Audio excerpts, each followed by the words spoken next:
Hello everyone, Sister Danger here. It's been a little while since I made a video, and it's mostly because there are many things that I wish to respond to, so sometimes hurting the mental cats is difficult. A couple of weeks ago, I posted a video on the Oxford free speech debates, and it was the first part in a little mini-series, so today I'd like to delve into part 2 of that. My goal in this little mini-series is not to really argue for the side of free speech, since I'm already on the side of free speech, even when it includes offensive speech and hate speech. Rather, I wish to explore some of the fundamental faults that are often made in the arguments for why we should ban hate speech, or controversial ideas, potentially volatile lectures or topics, anything that might be received as hurtful or insulting. Although I tend to think that those who argue for social censoring genuinely believe that their intentions are good, I believe that they want to improve the world and to try to advance it in a positive direction. And while this is a really feel-good narrative, there's really a serious disconnect between the world that that narrative struggles to achieve and the way that that narrative seems to think that world gets achieved. There are some really basic assumptions in this sort of Orwellian narrative that I find problematic, she said tongue-in-cheek. In my first video, I addressed the assumption that we are obligated to be offended by the things around us, intentional or otherwise. And I asserted that offense is always taken and it is never given, and I discussed why that is.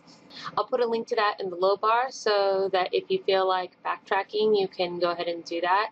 Which brings me to this second video, wherein I mean to address a clip here that I will play for you shortly by Tim Squirrel at the Oxford debates on free speech and the right to offend. Although I pretty much disagree with every point that he made, and I even found him to be a little bit petulant in dealing with the opposition, there was one part of his speech that really struck out to me more than the rest, and I will play it for you right now. Second, why is having a thick skin such an important trait to you? What's so important about being able to take insult after insult that you fetishize emotional fortitude in this way? Why can't you embrace the reality that some people in society are weak, they are vulnerable, they are hurt in ways that go beyond the temporary and emotional by the things that you say? I actually believe that this is a extremely important question that you're asking, and that the answer to this question strengthens the argument for free speech. What Tim is implying here is that society's propensity to praise emotional fortitude and to teach people to pick up their bootstraps is really only a frivolous thing that we do and that we say to one another in order to actually enable bullying and meanness. But it's not. I would put to you that there's a really good reason that society praises emotional fortitude, and it's not a spurious or a degenerate reason. We don't tell people to toughen up just so that we can turn around and abuse them with impunity. In fact, it's exactly the opposite. So why is the emotional fortitude that Tim derides actually so great? Why is it that our society reveres that strength of character? It's precisely because we live in a first world and free country where people are able to make decisions and act of their own free will. Inevitably, because people are able to make their own decisions and take their own actions, they are going to sometimes choose actions that are unpleasant for others. Unless we want to implement some sort of Orwellian behavioral control that forces everybody to act in accordance with some equalizing standard, we have to accept that not everyone in the world is, nor will they ever be, at the same point on the moral spectrum. We need to accept that some people will always be acting at the low end of that moral spectrum. They will be bullies, they will be mean and cruel, they will do terrible things.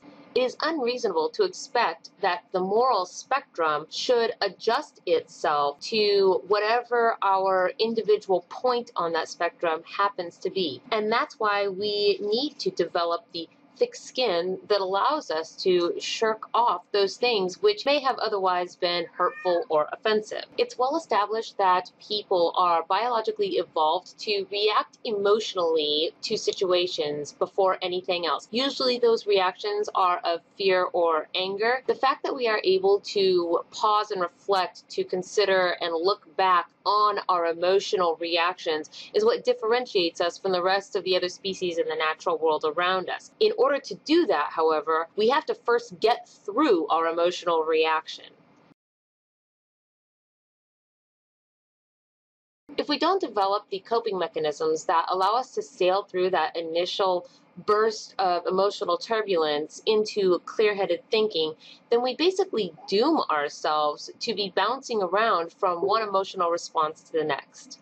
And this is why emotional fortitude is so great that we fetishize it. Emotional fortitude is specifically what allows us to weather that onslaught of initial emotional reaction so that we can get to clear-headedness and we can make sound decisions that are based in reason and rational thinking, as opposed to living our life and making all of our decisions through knee-jerk reactions. If we don't have a thick enough skin so that we can set our emotions aside, we can't entertain reason.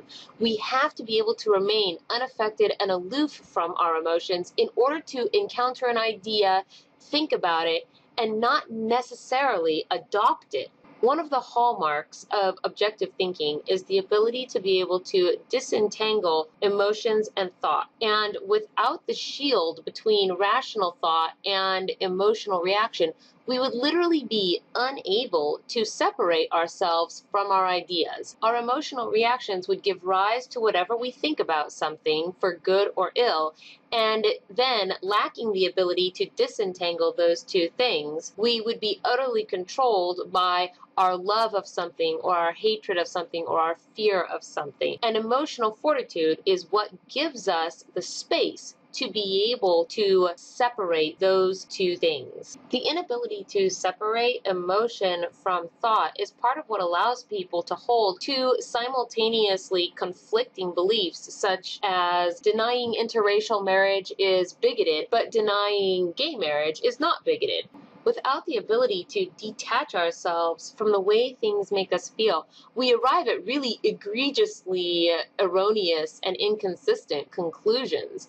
Encouraging a society that is handicapped by a debilitating emotional sensitivity to everything, and by insisting that this frail attitude be coddled and in some case even given special exception, we in effect cripple our ability to compete in the global community. Because it is from this thunderdome of ideas that our science, engineering, technology, math, academia, medicine, everything that actually improves the world emerges. Emotional fortitude is so important because without it, we dull our lucrative edge and we lose our ability to be leaders in the very brutal marketplace of ideas and reason that advance humanity.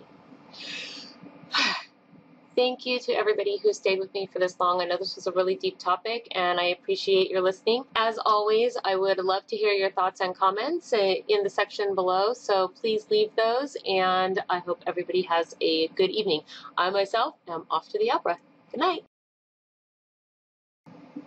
What do you think of tonight's dress?